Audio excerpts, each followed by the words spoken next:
Selamat berjumpa kembali Bapak Ibu Saudara terkasih dalam Tuhan. Mari kita akan berdoa sebelum kita belajar dengan firman Tuhan. Bapa di surga, kami mengucap syukur untuk kesempatan ini. Kami merendahkan hati kami berdoa. Kami mau belajar firman-Mu dan tolong berikan pewahyuan-Mu kepada setiap kami, agar kami boleh memiliki kebenaran firman-Mu dan kebenaran firman terus menjadi bagian hidup kami, menjadi kebutuhan pokok kami. Kami berdoa dalam nama Tuhan Yesus. Amin. Baik Bapak Ibu Saudara terkasih dalam Tuhan, pada kesempatan ini kita akan belajar dengan firman Tuhan dengan satu tema, mendekatlah kepada Allah. Mendekatlah kepada Allah, dengan satu pembacaan di dalam Yakobus pasal 4 ayat yang ke-7 dan 8. Karena itu tunduklah kepada Allah dan lawanlah iblis, maka ia akan lari daripadamu. Mendekatlah kepada Allah dan ia akan mendekat kepadamu. Tahirkanlah tanganmu, hai kamu orang-orang berdosa, dan sucikanlah hatimu, hai kamu orang-orang yang mendua hati. Amin. Bapak Ibu Saudara yang terkasih di dalam Tuhan, Alkitab mencatat dengan jelas yang ditulis oleh Yakobus. Yakobus ini adalah seorang rasul, salah satu rasul Yesus Kristus, yang ketika itu, saudara, Yakobus sebelum dijatuhi hukuman mati, sebelum dipancung kepalanya, dia menyuratkan surat ini kepada jemaat-jemaat Tuhan, kepada orang-orang percaya, supaya orang percaya itu menjadi orang yang senantiasa tunduk kepada Allah. Tunduk kepada Allah. Dan yang kedua, menjadi orang yang senantiasa mendekat kepada Allah. Dan yang ketiga, menjadi orang yang mau ditahirkan.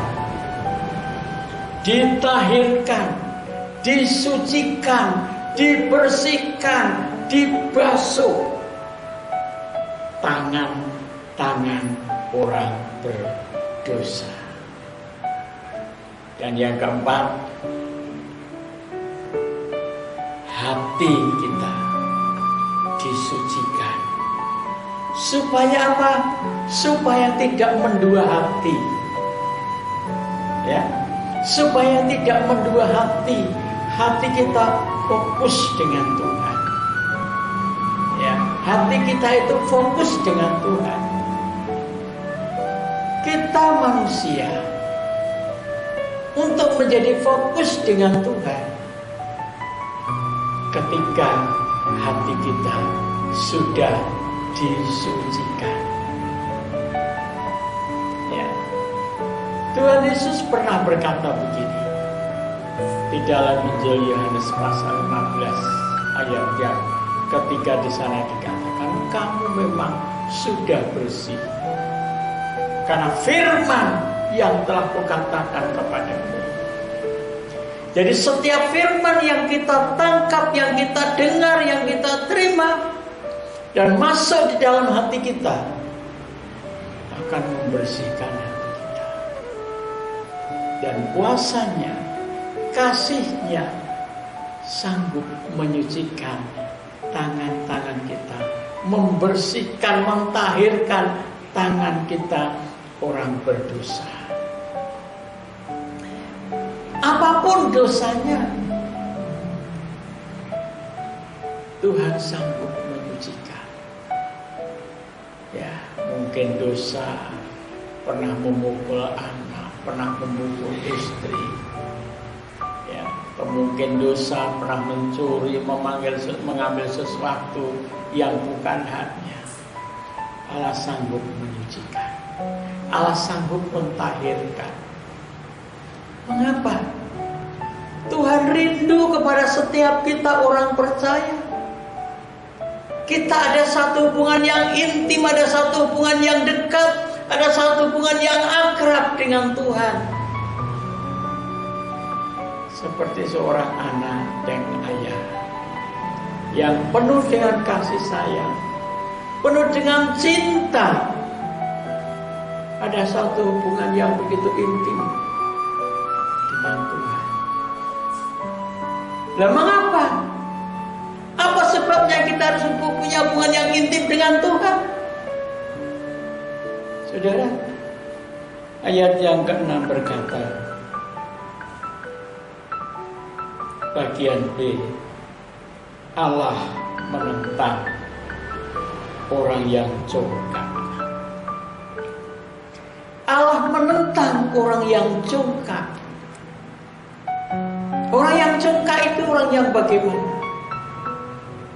Orang yang congkak itu adalah orang yang tidak mau tunduk kepada Allah, tidak mau tunduk kepada otoritas Allah. Loh, kecongkaan itu Bapak Ibu Saudara ada pada setiap manusia, siapapun orangnya. Kenapa? Karena kecongkaan itu sudah ditanamkan, ada di dalam sifat karakter pribadi manusia sejak manusia jatuh dalam dosa. Kecongkaan itu tidak memandang itu orang kaya, orang pandai, orang pintar, orang bodoh, orang pintar, orang miskin. Tidak memandang itu. Kecongkaan itu adalah sifat karakter pribadi seseorang. Dari sejak dalam kandungan, manusia itu sudah ada sifat kecongkaan. Pada sekali waktu saya pernah bertanya dengan seorang guru besar, guru ilmu jiwa. Saya tanya begini, sejak kapan sifat congkak itu ada pada manusia? Beliau katakan, sejak ada dalam kandungan, manusia itu sudah ada kecongkakan. Kenapa? Dia mengambil satu ayat di dalam Mazmur yang pernah dikatakan oleh Daud, aku dikandung oleh ibuku di dalam dosa. Dosa inilah yang membuat manusia menjadi congkak, menjadi acuh, tak acuh terhadap kebenaran Tuhan. Nah, di dalam Yesaya pasal 59 dikatakan, yang menjadi pemisah antara manusia dan Allah, yaitu dosa. Oleh sebab itu Bapak Ibu Saudara, ketika Yesus berkata kepada salah seorang, hei anakku, dosamu sudah diampuni. Orang-orang Farisi tidak rela kalau Yesus berkata dosamu sudah diampuni, karena yang sanggup mengampuni dosa hanya Allah. Selain Allah tidak ada yang bisa mengampuni dosa. Yesus menjelaskan bahwa anak manusia datang ke dalam dunia untuk menyelamatkan dan diberi kuasa untuk mengampuni dosa. Dan Yesus berkata dosamu sudah diampuni bukan serta-merta hanya berbicara. Itu Yesus berkata dosamu sudah diampuni, itu secara tidak langsung adalah sudah menyangkut bagian kehidupannya, bagian pribadinya Yesus sebagai seorang juru selamat, sebagai seorang yang sudah dipersiapkan untuk menjadi penebus dosa. Dosa seluruh dunia yang sudah ditanggungkan di atas kayu salib gunung Golgota. Salah satu adalah dosa congkak yang ditanamkan oleh iblis kepada manusia. Dengan satu kata, kamu akan menjadi seperti Allah. Saudara boleh baca dalam Kejadian pasal 3, di sana dikatakan kecongkaan ini yang membuat manusia tidak bisa dekat kepada Allah. Tetapi Allah rindu Tuhan rindu kepada setiap kita mau mendekat kepada Allah. Tentu bukan tanpa syarat, bukan tanpa sebab. Ada sebabnya, ada syaratnya. Syaratnya, Alkitab mengatakan, tahirkanlah tanganmu, hai kamu orang-orang berdosa.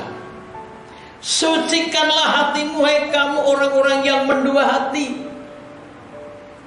Kasusnya, masalahnya manusia itu cepat mendua hati, saudara. Tapi Tuhan rindu kepada setiap kita, supaya setiap kita mau disucikan, dikuduskan. Yang terakhir berkata, sadarilah kemalanganmu, berdukacitalah dan merataplah. Hendaklah tertawamu kamu ganti dengan ratap, dan sukacitamu dengan dukacita. Rendahkanlah dirimu di hadapan Tuhan, dan Dia akan meninggikan kamu. Wow. Tuhan sanggup meninggikan Bapak Ibu Saudara. Ya, kapan? Ketika Bapak Ibu Saudara mau merendahkan diri di bawah kaki Tuhan, Tuhan akan meninggikan saudara. Mungkin saudara sedang direndahkan, mungkin saudara dilecehkan, mungkin saudara tidak dianggap, tidak diperhitungkan. Gak usah takut, gak usah khawatir. Ketika Bapak Ibu Saudara mau merendahkan diri kepada Tuhan, mau datang kepada Tuhan, mau mendekat kepada Allah, dan mau tunduk kepada Allah, iblis akan lari daripada Allah, akan meninggikan saudara. Dia sanggup meninggikan kapanpun saudara mau merendahkan diri. Tuhan memberkati. Mari kita sama-sama berdoa dan kita mengucap syukur kepada Tuhan. Izinkan hatimu, pikiranmu, jiwa dan rohmu tunduk kepada Allah. Izinkan hatimu, jiwa dan rohmu mendekat kepada Allah. Izinkan hatimu, jiwa dan rohmu merendahkan diri di bawah kaki Tuhan. Allah sanggup meninggikan. Terima kasih Bapa di surga, kami mengucap syukur. Kami merendahkan hati kami berdoa Tuhan. Kami mohon belas kasihan-Mu buat saudara-saudara kami yang saat ini sedang menghadapi persoalan masalah. Mungkin mereka dilecehkan, mungkin mereka direndahkan, mungkin mereka tidak diperhitungkan. Tapi kami percaya ketika mereka mau datang merendahkan diri, tunduk di bawah kaki Tuhan, mendekat kepada Tuhan, kami percaya Tuhan akan meninggikan pada waktunya. Terima kasih Bapa di surga, kami mengucap syukur. Terpujilah nama-Mu ya Tuhan. Kau menguduskan setiap hati kami, pikiran, jiwa dan roh kami. Ampuni kami Tuhan, kalau Engkau mendapati kami mendua hati. Ampuni kami jika Engkau mendapati kami ada tangan-tangan yang berdosa. Tuhan menguduskan, Tuhan menyucikan dengan kuasa-Mu, dengan kasih-Mu dan anugerah-Mu. Terima kasih Bapa. Kami berdoa dalam nama Tuhan Yesus. Haleluya. Amin.